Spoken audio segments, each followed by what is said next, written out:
इस भयानक हवेली में प्रवेश करना किसी ने कभी पसंद नहीं किया। कहते हैं कि यहां रात में कुछ अजीब होता है।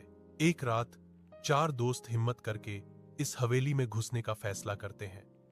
अंधेरे में चलते हुए उनकी टॉर्च की रोशनी दीवारों पर पुराने चित्रों को उजागर करती है।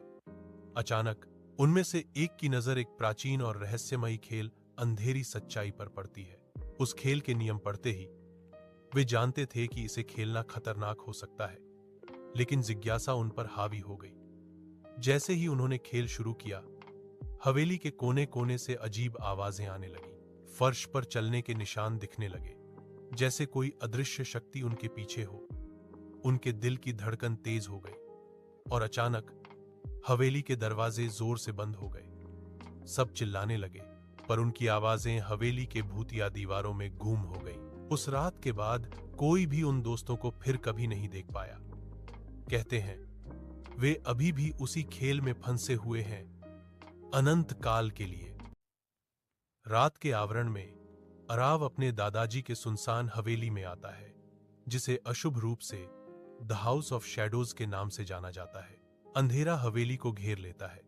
इसकी प्रभावशाली रूपरेखा रात के आकाश के खिलाफ स्पष्ट है। खामोशी हवा में भारीपन से लटकी हुई है, जो केवल सरसराहट वाली पत्तियों से टूटती है, जो डरावने माहौल को बढ़ाती है।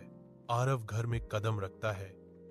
ठंडी हवा का झोंका और एक अजीब बदबू उसके होश उड़ा देती है।